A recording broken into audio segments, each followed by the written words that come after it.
ప్రజల లెవెల్లో గల్లీల గవర్నమెంట్ ఆఫీసులలో అవినీతి లంచం అంతా పై లెవెల్లో ఇక్కడ కూడా జరుగుతుంది బ్రదర్. కాకపోతే మనకు బయటకు రాని చాలా ఉంటాయి. ఒకవేళ వస్తే అది శిక్ష జరుగుతుంది, ప్రజలు ఊరుకోరు కాబట్టి వాడి జాగ్రత్తలో వాడు ఉంటాడు. సింపుల్. కాబట్టి మనకి ఏకైక మార్గం భారతదేశం ఇట్లాంటి వ్యవస్థ రావాలంటే ఇక్కడి ప్రజల్లాగా భారతదేశ ప్రజలు చైతన్యం కావాలి, అంతే సింపుల్. అందుకు ప్రధానమైనటువంటి ఆయుధం చదువు. రాజేష్ మామిడిపల్లి, ఇలాంటి హాట్ టాపిక్స్ మీద మీకు వీలు చేసుకుని మరీ ప్రజలకు త్వరగా విషయాలు చెప్పండి బ్రదర్. మీలాగా అన్ని యాంగిల్స్ లో ఆలోచించే వాళ్ళు సామాజిక మాధ్యమాల్లో ఎవరూ లేరు. కొంతమంది ఉన్న వాళ్ళు మనం ఇప్పుడు బస్సులు సీజ్ చేస్తారు. ఇప్పుడు ఇక్కడ బస్సులు సీజ్ చేయడం వల్ల ఏమొస్తుంది? బస్సులకు యొక్క స్టాండ్ ఇంకేమైనా వాళ్ళు యొక్క ఫీజులు గవర్నమెంట్కి ఏమైనా కట్టకపోతే ఫీజులు కడతారు, లేకపోతే ఏదో ఉంటుంది. బస్సులు వాడు మినిమం మెయింటైన్ చేయకపోతే వాని ప్రాణం కూడా పోతుంది కాబట్టి వాడు మెయింటైన్ చేసుకుంటాడు. ఓకే, సో ఇప్పుడు బస్సులో ఉన్న లోపం వల్ల కాలేదు, అది ఆ యొక్క స్టాండర్డ్స్ పాటించకపోవడము, రోడ్ మీద ఆడ పడ్డప్పుడు ఆ ఓవర్ స్పీడ్ గా పోవడము, అక్కడ బండి ఉందని తెలుసుకోకపోవడము, ఇవన్నీ లేకపోతే ఏది నైట్ టైం నడపాలనుకున్నాడు, డే టైం అంతా వాడు వండుకొని ఉన్నాడా, డే టైం అంతా వాడు యాక్టివ్ ఉండి నైట్ టైం ఇట్లా చేస్తే కునుకొస్తుంది. ఓకే, సో కాబట్టి వాడు డే టైం పండుకోవాలి. షిఫ్ట్ అంటే నైట్ షిఫ్ట్ చేసినో డే టైం కంపల్సరీ పడుకోవాలి. మరి వాడు 8 hours 6 hours వండుకున్నాడా, ఇవన్నీ చూడాలి కదా వాడిని బస్ ఎక్కించే ముందు. సో బేసిక్ డ్రైవింగ్ కాన్సెప్ట్స్ బస్సులో లోపం వల్ల చావలే, ఇక్కడ కాదు. ఏ ప్రమాదమైనా బస్సు వల్ల లోపం వల్ల జరగలే. బస్సు లోపం అని వాళ్ళు రెగ్యులర్ చెక్ చేస్తారు. చెక్ చేసి అన్ని నట్లు పానాలు అన్ని మంచిగున్నాయి, ఇంజన్ బాగుంది, అన్ని బాగుంటేనే వాళ్ళు రోడ్ మీదకి వదిలేస్తారు. బస్సు డిపో వాళ్ళు కానీ ఎవరైనా, ఆర్టీసీ అయినా సరే ప్రైవేట్ అయినా సరే, బస్సు అందులో మినిమం సేఫ్టీ లేకుండా బస్సును రోడ్ మీదకి వదలరు వాహనాన్ని. కాబట్టి అక్కడ బస్సులో లోపం లేదు. నువ్వు బస్సు సీజ్ చేస్తే వచ్చేది ఏం లేదు. బస్సు డ్రైవర్లకి ఆ యొక్క ఆ సేఫ్టీ స్టాండర్డ్స్, ఆ యొక్క స్పీడ్ లిమిట్స్, బస్సు డ్రైవింగ్ ఆ యొక్క ఇన్స్ట్రక్షన్స్ అవన్నీ పాటిస్తున్నా అని అది ఇంపార్టెంట్. నువ్వు బస్సు సీజ్ చేస్తే నీకు గవర్నమెంట్కి 4 లంచం వస్తుందేమో, బస్సుకి లైట్ లేదు గీట్లేదు అంటే 4 లంచం వస్తుందేమో, కానీ దానివల్ల ప్రమాదాలు ఆగుతాయని నేను అనుకోవట్లేదు. కొంతమంది ఉన్న వాళ్ళు సమయం తీసుకుంటున్నారు. మనకి సమయం ఎక్కువ అవుతుంటే ప్రజల్లో అబద్ధాలు బాగా వెళ్తాయి. ఇంకా సమయం అదే చాలా మంది ఏంటంటే దే డోంట్ థింక్, ఏమంటారు, ఒక ఇండిపెండెంట్ గా థింక్ చేయరు. ఎంతసేపు ఏమంటారు దాన్ని రూట్ కాజ్ ఏందో పట్టరు. మన దగ్గర వచ్చిన దరిద్రం ఏంటంటే ఇప్పుడు దెర్ ఇస్ ఎ సేయింగ్, ఏమంటారు నార్మల్, కరెక్ట్ నాకు ఎగ్జాక్ట్ చెప్పొస్తలేదు, అది అంటే గుర్తుకొస్తలేదు. సో దాని అర్థం ఏంటంటే normal minds think talk about, చూద్దాం అది ఇప్పుడే వస్తుంది. అది ఒక మంచి సేయింగ్ అది. ఓకే, చెప్తా. నార్మల్ మైండ్స్ టాక్ అబౌట్ చూద్దాం. యావరేజ్ ఏదో ఉంది సేయింగ్, చెప్తా ఏమంటది saying. Great minds discuss ideas, average minds discuss events, small minds discuss people. అర్థమైందా? ఇది ఇందులో చాలా పెద్ద మీనింగ్ ఉంది. ఎవరన్నారు మనకి, ఈయన పేరు ఎవరన్నారు? ఎలినార్ రోజ్వెల్ట్ అన్నాడంట. రోజ్వెల్ట్ అంటే అమెరికా ప్రెసిడెంట్ కదా. So poor minds or average minds talk about people, average minds poor minds talk about, అంతే కదా. Great minds discuss ideas, average minds discuss events, small minds discuss people. అంటే ఇదేంది చిన్న method. అంటే విషయాన్ని తెలుసుకోవాలి, దాన్ని డీప్ గా అనలైజ్ చేయాలి, రూట్ కాజ్ పట్టుకోవాలి, దాన్ని మళ్ళీ అట్లా కాకుండా ప్రివెంట్ చేయాలి, లేకపోతే దానికి సొల్యూషన్ పెట్టాలి.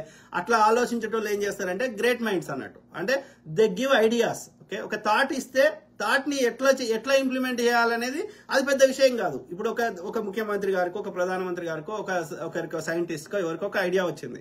ఆ ఐడియాని ఎట్లా ఇంప్లిమెంట్ చేయాలి, దానికి ఏమేం కావాలి, వనరులు కావాలి, దానికి ఫండ్స్ ఎట్లా కావాలి, ప్రజలు ఎట్లా కావాలి, ఆ టెక్నికల్ నాలెడ్జ్ ఉన్న వాళ్ళు కావాలి. ఇది కనుక్కోవడం పెద్ద విషయం కాదు, వెనక ముందు వచ్చేస్తుంది. ఇది ఎట్లా చేయాలని చెప్తే వాళ్ళు చేస్తారు. ఇప్పుడు టీవీ తయారు చేయాలంటే టీవీకి కావాల్సింది ఏంది, ఆ స్క్రీన్ కావాలి, ఇంకోటి అలా ట్రాన్స్ఫార్మర్ కావాలి, ఇది కావాలి, ఎలక్ట్రానిక్స్ కావాలి, గతంలో మనం ఇట్లా చేసినాము, ఇది చేయొచ్చు అని ఇంజనీర్ చెప్తాడు. కానీ టీవీ తయారు చేయాలని ఐడియా రావడం, లేకపోతే ఆ 2 మేఘాలు గుద్దుకుంటే ఏదో పోతుంది అల్లకెళ్ళి మధ్యలోకి వెళ్ళి అనేది ఆ కరెంట్ అంటారు, లేకపోతే అదేదో అవుతుంది. దీన్ని ఎట్లా భూమికి ఒక వస్తువుకి ఇంకో వస్తువుకి గుంజుకునే శక్తి ఉంది, గ్రావిటేషనల్ ఫోర్స్ ఉంది అనేది ఐడియా రావడం గొప్ప పని. ఆ ఐడియాని మనం ఎట్లా వాడుకోవాలనేది అది వేరే ముచ్చట. ఓకే, సో అట్లా ఇప్పుడు ఈ సేయింగ్ చెప్పినట్టుగా ఏది average small minds talk about people. Small minds ఏం ఆలోచిస్తాయి, అక్కడ ఏం జరిగింది, పిట్ట ఎగిరిందా, పిట్టకి 4 రెక్కలు ఉన్నాయా, 5 రెక్కలు ఉన్నాయా, ఇట్లా ఆలోచిస్తారు యావరేజ్ మైండ్. అంటే ఆ ఇన్సిడెంట్ ని డిస్క్రైబ్ చేస్తూ ఉంటారు. అట్లా జరగకుంటే బాగుండు, ఇట్లా ఈడొచ్చి ఇట్లా గుద్దుకున్నాడు, ఇవన్నీ అంటే వాళ్ళ కాలక్షేపం లాగా, వాళ్ళకు అదొక ఎంటర్టైన్మెంట్. ఓకే, వాళ్ళకి ఒక కాలక్షేపం అది. ఓకే, సో ఇది యావరేజ్ మైండ్స్ డిస్కస్ ఈవెంట్స్ అంటే జరిగిన వాటిని చెప్తారు తప్ప, అరే ఒక కొత్త ఐడియా, దీన్ని ఎట్లా చేద్దాం, దీని రూట్ కాజ్ ఏంది, ఇట్లా కాకుండా ఏం చేద్దాం, అది not normal minds do not think. వాళ్ళ మైండ్స్ అంతకంటే ఎక్కువ థింక్ చేయలేవు అన్నట్టు. ఎందుకంటే they trained themselves like that. వాళ్ళ మైండ్ ని వాళ్ళు అట్లనే అట్లనే తయారు చేసుకున్నారు. ఇప్పుడు ఒక ఫోన్ ని స్మాల్ స్క్రీన్ లో ఇట్లా చేతులు పట్టుకునేటట్టు తయారు చేయాలనే ఐడియా వచ్చింది ఎవరికి? స్టీవ్ జాబ్స్ కి. అట్లాంటి ఆయన ఎన్నో తయారు చేసిండు. ఐన్స్టీన్ గారు అట్లాంటి ఎన్నో తయారు చేసిండు. మరి not every human being cannot do same thing like Einstein or Steve Jobs. అంటే దే థాట్ ప్రాసెస్, వాళ్ళ ఆలోచన విధానమే వేరున్నది. They don't linger. వాళ్ళు ఈ చిన్న చిన్న డీటెయిల్స్ వాళ్ళకి ఎగ్జైట్మెంట్ రాదు, వాళ్ళు ఆలోచించరు. Okay, that happens, I know that. Accident అయినాక ఏమవుతుందో నాకు తెలుసు. యాక్సిడెంట్ కాకుండా ఏం చేయాలనేది నేను ఆలోచించాలి. కాబట్టి ఇప్పుడు మెజారిటీ యూట్యూబ్లలో రిపోర్ట్ ఈ చేస్తున్న వాళ్ళని ఏం ఆలోచిస్తారు, ఏం చెప్తారు, ఆ బండి మీద 100 కేసులు ఉన్నాయి, గీ ముచ్చటనే చెప్తారు తప్ప ఆ బండి నడపడానికి అనుకూలంగా రోడ్డు మీద ఉంది. ఉన్నప్పుడు బండి లోపం ఎట్లయితుంది? బండికి ఏదో చిన్న నీ స్టాండర్డ్స్ కి ఏదో ఒక చిన్నది పోతే అది దట్ డస్ నాట్ ప్రివెంట్ కదా, యాక్సిడెంట్ కావడానికి అది కారణం కాదు కదా. ఇక్కడ బస్సు డ్రైవర్ లోపం ఉంది, అది మెయిన్ కాజ్. బస్సులో ఉంటాయి చిన్నవి పెద్ద. ఇప్పుడు మన వాహనం ఉంటుంది, వెతికితే ఏదో ఒక చిన్నదో దొరుకుతుంది. కానీ మన వాళ్ళు ఏం మాట్లాడతారు, బస్సు అంటే ఇదంతా కాలక్షేపం. అందుకే అంటారు 90% ఆఫ్ ద మీడియాలో అది దాని రూట్ కాజు, రూట్ విషయాలు చర్చ లేకుండా కేవలం కాలక్షేపమే జరుగుతుంది. నువ్వు గంట సేపు చూసినా అది మనకేమి అసలు ముచ్చట దొరకదు. అలా అరే వీడియో ఇంట్రెస్టింగ్, థంబ్నెయిల్ చూస్తే, టైటిల్ చూస్తేనే ఇది ఇంట్రెస్టింగ్ అనిపిస్తుంది.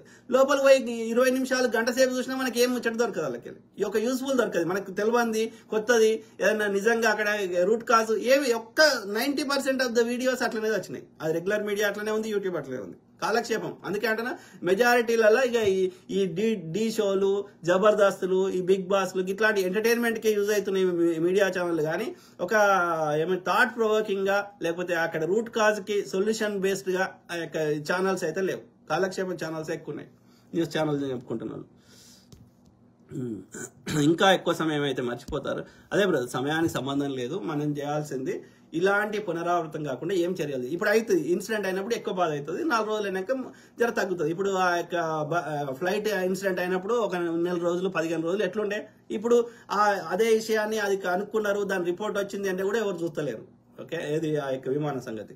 సో కాబట్టి చూడరా అనేది మనకు సంబంధం లేదు. మనం ఏంది, మనకి ఇట్లాంటి పునరావృతం కాకుండా ఉండాలంటే ఏం చర్యలు తీసుకోవాలి అనేది మనం ప్రభుత్వాలకు చెప్పి మనం చేయించుకోవాల్సిన అవసరం ఉంది.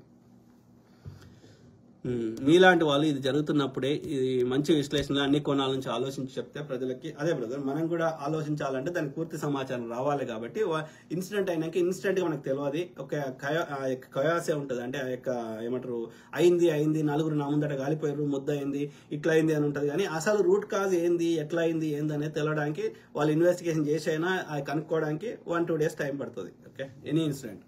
అంతవరకు ఏంటంటే ఆ క్షతగాతులు, ఆ బాధ అవే ఉంటాయి తప్ప రూట్ కాజ్ అనేది బయటకు రాదు. Unless you police or any news agency or someone do real investigation. Okay, కాబట్టి దానికి 1-2 days మినిమం టైం పడుతుంది. సో విశ్లేషణ అన్ని కోణాల నుంచి ఆలోచించి చెప్తే ప్రజలకు కూడా అవగాహన వస్తుంది. ఇది కూడా కరెక్టే కదా పాయింట్ అని. అలానే వ్యవస్థలో మార్పులు మొదలవుతుంది. కరెక్ట్ బ్రదర్, చేద్దాం, మనం కొట్లాడదాం, ప్రజలకు చేద్దాం. ఈ కేసులో మాత్రం 100% బస్సు డ్రైవర్దే తప్పు. అతనిది తప్పే, శంకర్ది తప్పే. కానీ అతని ప్రాణం పొడగొట్టుకున్నాడు అతని తప్పు వల్ల. కానీ బస్సుకి దీనికి మాత్రం బస్సు డ్రైవర్దే తప్పు. దేవరాజు ఏడిపి ఏమంటావు మరి? బస్సు ప్రమాదం చెప్పినా కదా బ్రదర్, బస్సు ప్రమాదంలో శంకర్ తాగి నడపడం తప్పు. కానీ శంకర్ తాగి నడపడం వల్ల బస్సు ప్రమాదం కాలేదు. అతను పడ్డాడు, అతని ప్రాణం బొడగొట్టుకున్నాడు. వెనకాల ఉన్న ఎర్రస్వామి అనేట పారిపోయిండు. తన ఈ ఏం చేయాలో అర్థం కాక ఆ భయభ్రాంతులకి.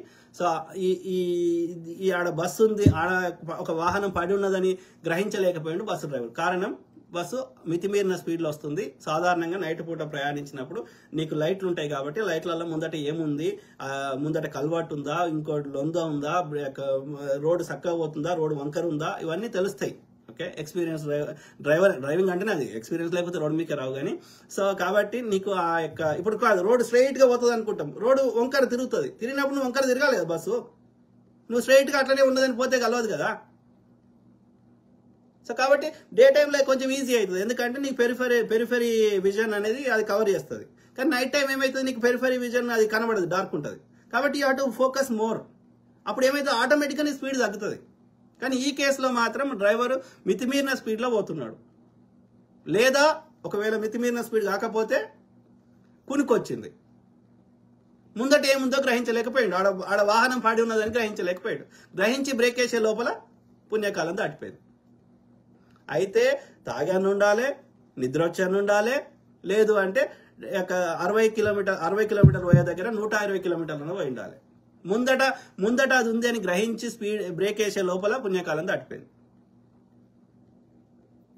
సో ఇది ఆ వాహనం ఉండేవాళ్ళు కాదు, రేపు ఇంకోటి కూడా కావచ్చు.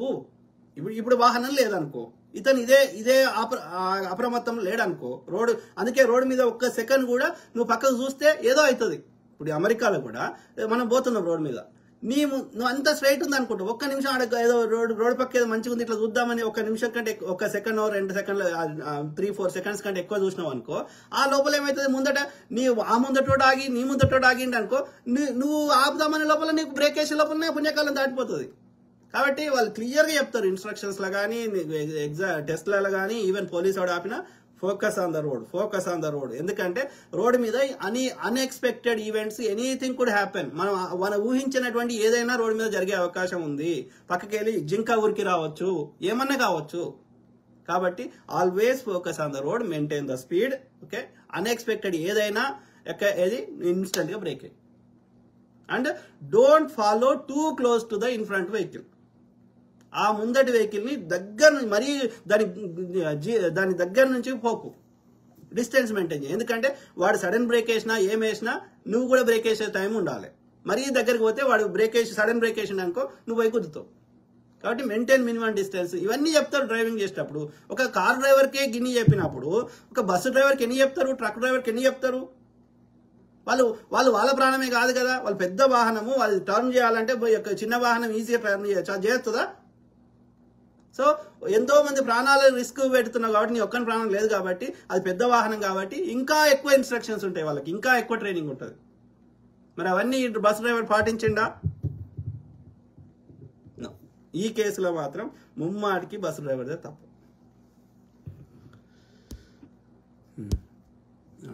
ఇంకా ఆ తర్వాత వాళ్ళని కాపాడడంలో కూడా అతను పూర్తిగా ఫెయిల్ అయ్యిండు. అది యాక్సిడెంట్ అయింది, అది కారణం బస్సు డ్రైవరే. అది అయినాక లోపల ఉన్న వాళ్ళని కాపాడే ప్రయత్నం కూడా మొత్తానికి ఫెయిల్ అయింది. వెనకకున్న అద్దాలు ముందట ఒక మంట అంటుకున్నప్పుడు వెనక అన్ని వలగొట్టేసి వాళ్ళని బైక్ తేవాలంటే ఆయనకు పలగొట్టే తెలివి బస్సు డ్రైవర్కి తెలియలేకపోతే నాలాంటి వానికి ఎట్లా తెలివి ఉంటుంది?